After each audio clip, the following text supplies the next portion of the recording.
Hello again, everybody. Today, we're going to be talking about one of the specific types of formal letters, the letter of application. Now, this lesson will be very, very useful for you in the event that you are required to write a letter of application on the exam that you will be taking, or if you ever decide to apply for a position in an international company or university.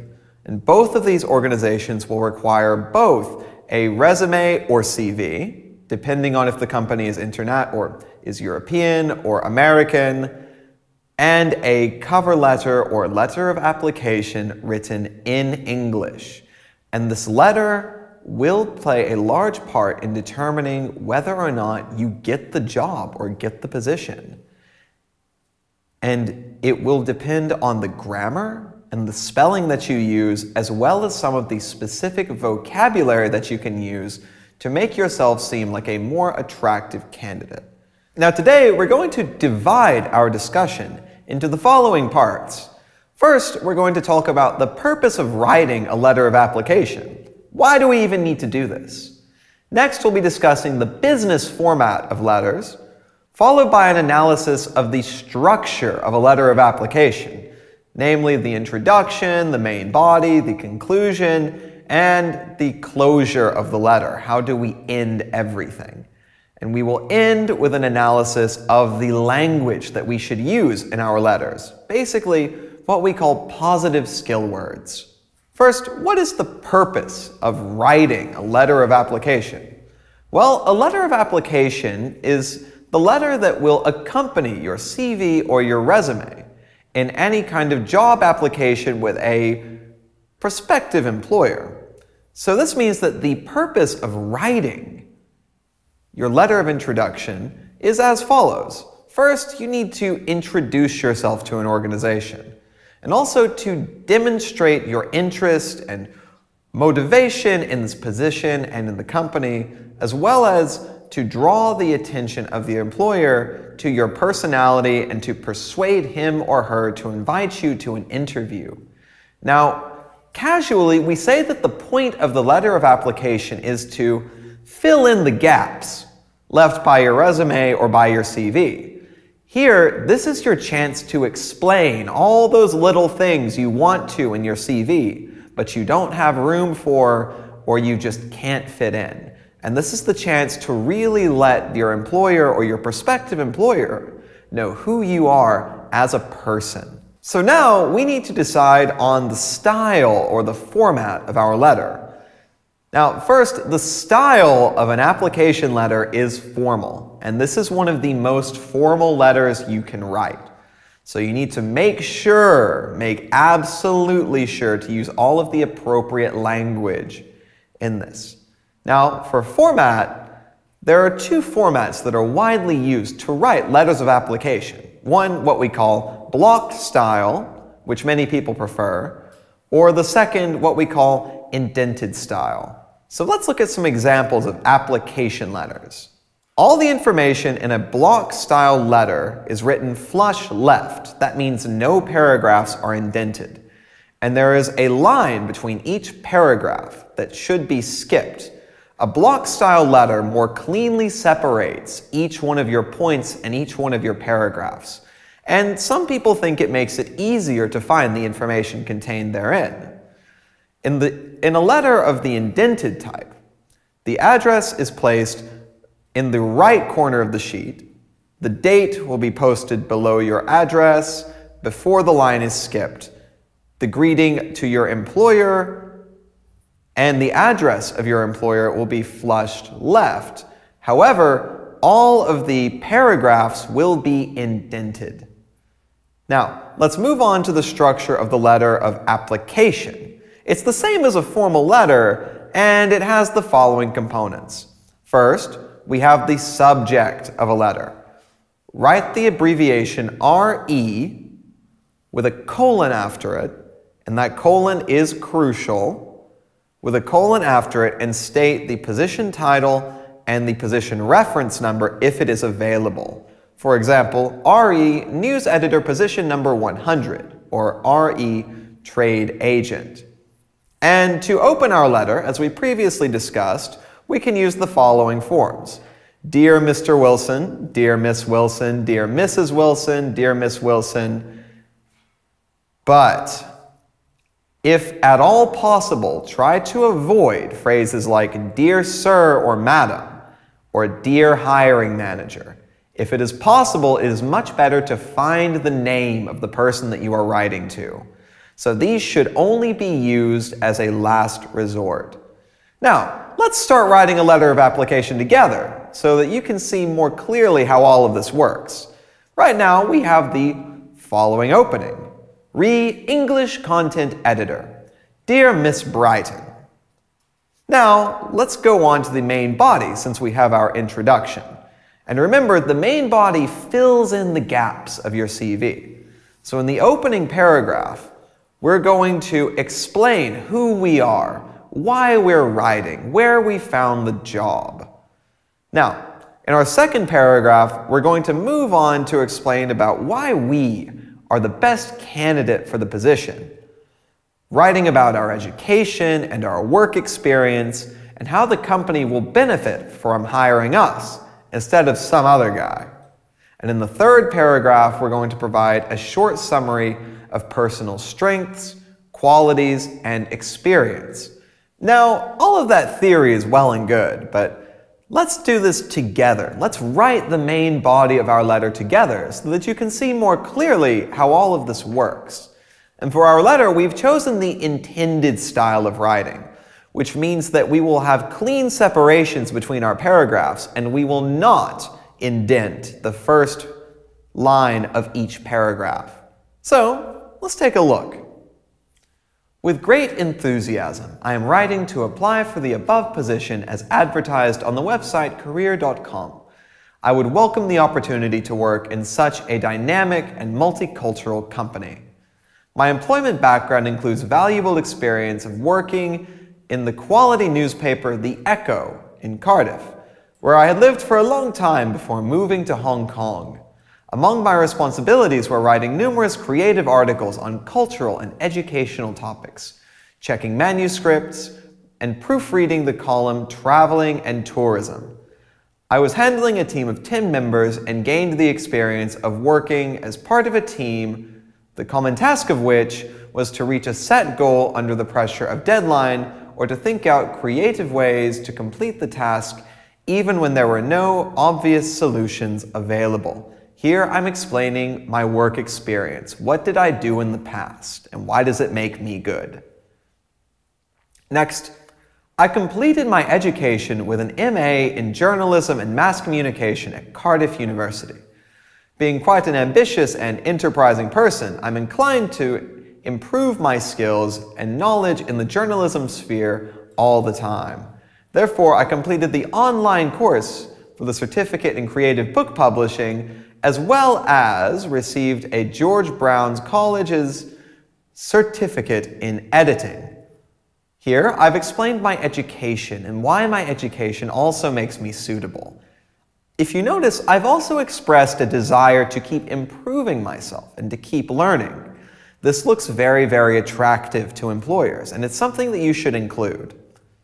With great experience in editing and such qualities like dedication, resourcefulness, and flexibility, I would step in and make important contributions to your company.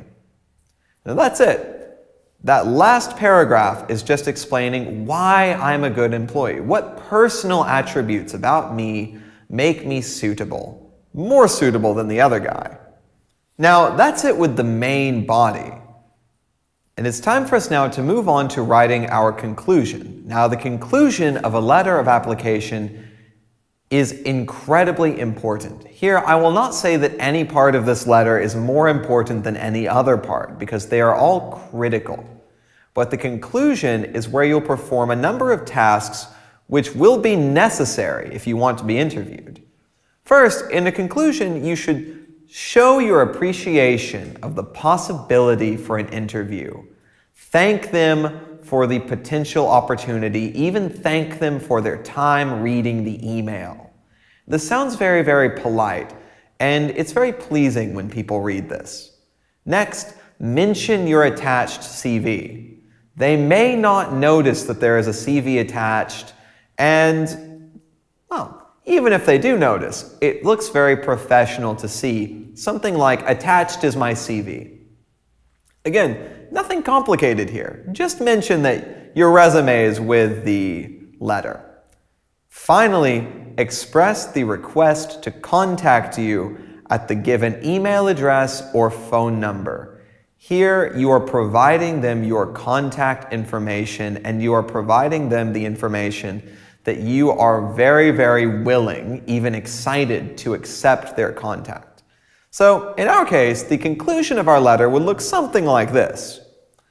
Please refer to my CV attached, and do not hesitate to contact me at 0430 5674 4756 for any further information and/or to invite me for an interview. Now, that's it. That's our conclusion, but we still have one thing left to do, and that is close our letter. Now, I hope you remember from previous lessons that we have the following ways to close a letter. If we opened our letter with Dear Mr. or Miss or Mrs., we should close our letter with Yours sincerely or respectfully. If we opened our letter with something like Dear Sir or Madam, or even something like Dear Hiring Manager, you should end the letter with Yours faithfully. Now, because we, in our letter, opened with Dear Miss Brighton, that means that we should close with respectfully or Yours sincerely. And remember to include a little bit of space between Yours sincerely and your name to include your signature. Now, our letter is ready. If you were attentive and you concentrated while writing it, you can decide on which of the job ads you can find attached to the materials of the lesson fits it best. Good luck. Now, the last thing that I'm going to talk about today is going to be the language that you should use in your letter of application. Because because the point of a letter of application is to introduce ourselves, as well as to describe our capabilities to employers. We need to use the correct language to do this, and for this purpose, not all language is created equal. There are some words that look very, very good to employers, and look very, very good to use in applications. So let's examine a few of these. First, the word attentive. Pays attention to details. Confident. I think you know that one already. Conscientious. Aware of other people's feelings. Competent. Can perform the tasks that they are required to perform. And consistent. Does something the same way every time. Cooperative. Another phrase meaning works well with a team. Also determined, doesn't give up, diligent, hard-working, or even enterprising, has new ideas fairly often, likes to create things. Also, if you're someone with a lot of energy and excitement to do your job, you can call yourself enthusiastic. And another phrase that looks very, very good, flexible, is able to handle change very well. Also hard-working, the same as diligent. Motivated, wants to do well at their job. Organized, I think you know this one, and I think most of us try to be this one. And persistent, doesn't give up. Other phrases you can use, such as reliable, show you that, or show your employer that you are someone that can be depended on. Also, responsible. You can be trusted with responsibilities. Skillful. You are very good at what you do. Trustworthy. You are honest. You can be trusted. And this could be very important for jobs where sensitive information is handled. Also, team player. Works well with others. Works well in a team. And finally, versatile. You can handle a lot of different tasks very, very well. We also have specific action words that are very, very good to use when we are explaining, particularly about our jobs and our education, and these action words show different traits of ours. For example, to show that I am an analytical person, or to demonstrate my analytical abilities, I can use words like ascertain, analyze, conceptualize, determine, conclude, research, scrutinize, or project. Now, for communication, I can use words like convince, inform, explain, edit, summarize, or even clarify. Here, I'm not just saying something like say or tell. I'm using words that provide more detail. I'm using words that describe exactly what I am doing. For example, if I clarify something, I don't just tell you that the sky is blue. I explain to you that the sky is blue, if you were a little bit unsure before. To show our creativity, we can use words like design, illustrate, brainstorm, visualize. To show leadership, we can use verbs like achieve, act, appoint, adopt, approve, take into consideration. For organization, we can say approve, arrange, implement, maintain, organize, obtain, review. To show teamwork, we can use verbs like adapt, cooperate, collaborate, contribute, and support. And finally, to show our problem-solving abilities, we can use the phrases convince, persuade, fulfill, lighten, supplement. Here, all of these phrases have very, very specific meanings. And if you're unsure about the definitions of any of these, I encourage you to look them up and become very familiar with them, because these make your language both more precise and more convincing in a letter of application. These words are how you write a good letter of application. Now, that's it for today. Review this lesson a few times because these letters are very, very, very important. And try writing your own letters of application. Again, the easiest way to get better at writing is to write, and to write a lot and to write often. So practice, practice, practice, practice, practice.